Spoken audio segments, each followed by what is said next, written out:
స్టేషన్కు ఎవరినైనా పిలవచ్చు. పోలీసులు అడిగినటువంటి ఆధారాలు ఇవ్వాల్సినటువంటి బాధ్యత ఉందా లేదా? ఈయన వెళ్ళి అక్కడ అంత రాద్ధాంతం చేయాల్సినటువంటి అవసరం ఉంది. అంటే ఒక వాంటెడ్గా భయపెట్టాలి, అలజలు చేయాలి, కులాల్ని రెచ్చగొట్టాలి, మతాల్ని రెచ్చగొట్టాలి, రప్ప లేదంటే కన్ను గీసే రాత్రి వేసే అంటే మాట్లాడినటువంటి వ్యక్తులు ఏం చేయాలి వీళ్ళు? ఇవన్నీ కూడా మేము కౌంట్ అవుతున్నది, ప్రతిదీ కూడా కౌంట్ అవుతుంది. చట్టాలు ఉన్నాయి, చట్ట ప్రకారం అవసరమైతే జ్యుడిషియల్ సపోర్ట్ తీసుకుని వెళ్తాం. జ్యుడిషియరీ కూడా కలిసి ఇలాంటి వ్యక్తుల మీద చర్యలు తీసుకోవడం జరుగుతుంది. కంట్రోల్ చేస్తాం, ఖచ్చితంగా కంట్రోల్ చేయాలి. ఇట్లాంటి ఎవరిని ఇప్పుడు బెదిరించాల్సిన అవసరం లేదు, చట్టాలు ఉన్నాయి మనకి. ఆయన ఇష్టం వచ్చినట్టు నోరుకి వచ్చినట్టు నా మీద మాట్లాడుతూ ఉన్నాడు. మా వాళ్ళని అందరూ మేము కంట్రోల్ చేస్తున్నాం. నిజంగా మా వాళ్ళని మేము వదిలితే ఒక్కళ్ళు ఉండరా? రోడ్ల మీద ఉండగలరా, లేకపోతే ఇళ్లలో ఉండగలరా?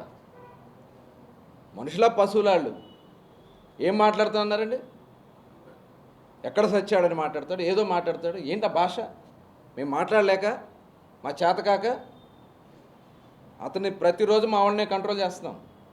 ఆగండి, వద్దు బాబు గారు, మనకు ఒక సిస్టమ్ ఉంది, మన పార్టీకి ఒక సిస్టమ్ ఉంది అని చెప్తా ఉన్నాం. కానీ ఇవాళ రెచ్చగొట్టే కార్యక్రమాలు చేసి తన్నులు తినిపించుకుని ఏదో రోడ్ల మీద దేకాలనే కార్యక్రమాలు చేస్తారు వాళ్ళు. మేము దీని మీద అవసరమైతే లీగల్గా కూడా వెళ్తాం, చట్ట ప్రకారం వాళ్ళ మీద చర్యలు తీసుకుంటాం.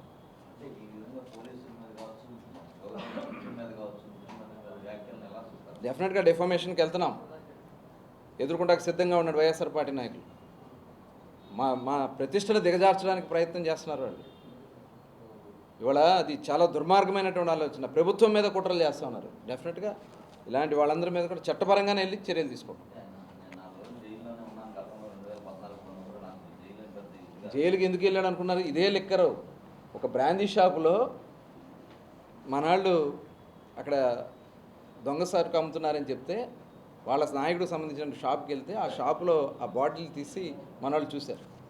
దాని మీద కేసు రాస్తూ ఉంటే డిపార్ట్మెంట్ వాళ్ళు ఈయన వెళ్ళి ఆ బాటిల్ పగలగొట్టాడు. ఆ బాటిల్ తీసుకుని ఎక్సైజ్ స్టేషన్కి వెళ్ళిపోయారు. ఆ బాటిల్స్ తీసుకుని ఇది అనుమానంగా ఉంది, దీని మీద టెస్ట్ అని ఈ బాటిల్స్ పగలగొట్టాడు. అంటే ఉద్దేశం ఏంటి? ఈ బాటిల్స్ పగలగొట్టకూడదు కదా, నిజంగా నిరూపణ చేసుకోవాలి కదా. ఎందుకు పగలగొట్టాడు? అవి డూప్లికేట్ కాబట్టి ఆ కేసు పెట్టారు. పేరు నాని నకిలీ మద్యం కాకపోతే ఎందుకు పగలగొట్టాడు చెప్పమన్నాడు బాటిల్స్ ఆ రోజున. ఇదే పేరు నాని గారిని నేను ఇప్పుడు అడుగుతున్నా, ఆ రోజు నేను అరెస్ట్ చేసిన 4 రోజులు ఉన్నాను అంటున్నావు.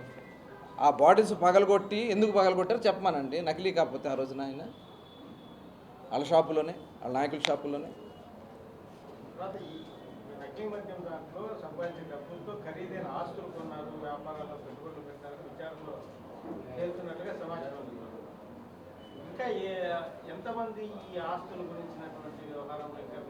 సిట్లో నా మీరు అడిగేది అందుకని ఎవరేంటి అయినాక చూద్దాం. మొత్తం ఎవరిని చెప్తున్నా, ఒక్క దాంట్లో కూడా ఒక్క మనిషిని కూడా వదిలే సమస్య లేదు. దాంతో సంబంధం ఉన్న ఎవరున్నా సరే, ఏ పార్టీ ఉన్నా సరే, ఎంతటి వాళ్ళైనా సరే వదిలిపెట్టే సమస్య లేదు. Thank you.